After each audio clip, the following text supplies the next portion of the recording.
আমাদের ভিতরে দুটো আলোচনা ছিল যে দুটো প্যাকেজেই তারা গণভোটের ব্যাপারে ম্যাটেরিয়াল করে সেখানে পাঠাবে। আমরা বলেছি না, এটা ঠিক হবে না।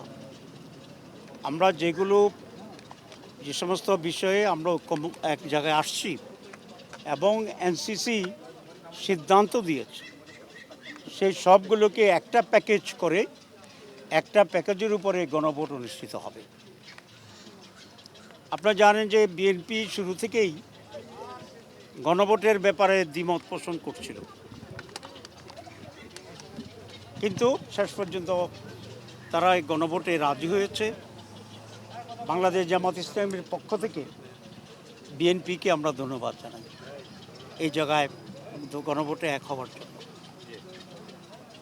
এখন গণভোট কখন হবে এই নিয়ে আবার কিছুটা আমাদের ভিতরে ডিফারেন্স আছে। আমরা বলেছি গণভোট হচ্ছে রিফর্মস কমিটির জন্য, এটা একটা আলাদা বিষয়, আর জাতীয় নির্বাচন একটি আলাদা বিষয়। 2 নম্বর হচ্ছে গণভোটে এমন কিছু দিক আছে যেগুলা যদি হা না ভোটে হ্যাঁ হয় তাহলে তার ভিত্তিতে নির্বাচনের ক্যারেক্টারে কিছু পরিবর্তন হবে। যেমন upper house PR system by voters, not by the MPs, এই ব্যাপারেই কমিশনের আমরা সকলেই সিদ্ধান্ত গ্রহণ করেছি, আমরা একমত হয়েছি। সুতরাং নির্বাচনের আগেই এই সিদ্ধান্ত জনগণের কাছে পৌঁছতে হবে এবং সেই সিদ্ধান্তের আলোকে জাতীয় নির্বাচনে আপার হাউসের ভোট হবে। যদি এটা নির্বাচনের দিনেই হয়, কেউ কেউ চাচ্ছে নির্বাচন দিনে একসাথে, তাহলে আপার হাউস তো নির্বাচন দিন পর্যন্ত আর পাশ হইল না, হানার জন্য অপেক্ষাতে হয়ে গেল। তো হানা যদি আমরা বলি যে হ্যাঁ হয়েছে, তাহলে কি একটা আবার নির্বাচন হবে আপার হাউসের জন্য? এটা একটা উদ্ভট টাইপের আলোচনা।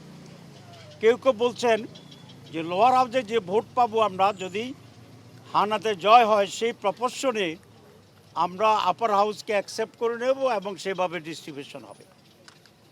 এখানে বিষয়টা হবে সন্তান জন্মের আগেই কাপড় চোপড় কিনে ফেলার মতো অবস্থা।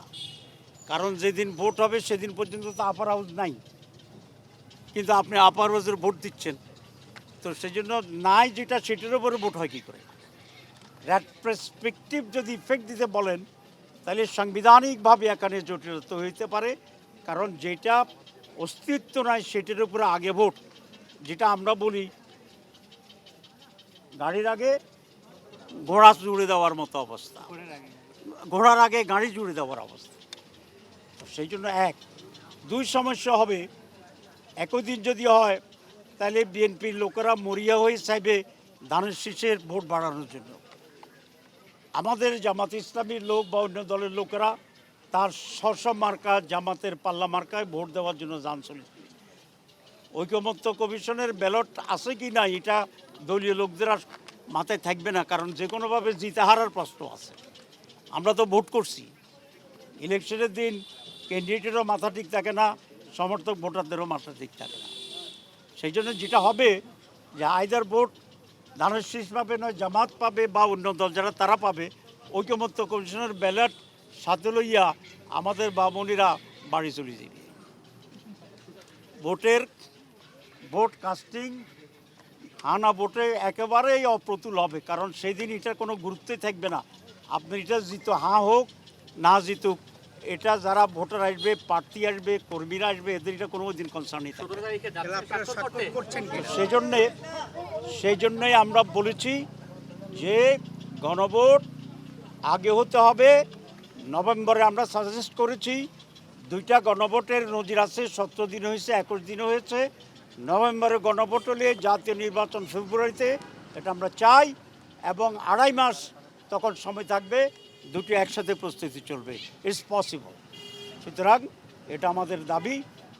আর 1 প্যাকেজ যেটা আমরা বলেছি ফর হানা ভোট, এই কন্টেন্টস থাকতে হবে, এটা আমরা বলেছি। এবং আমরা যদ্দূর আমাদেরকে বলা হয়েছে ঐকমত্য কমিশন সেইভাবেই এখন অগ্রসর হচ্ছে।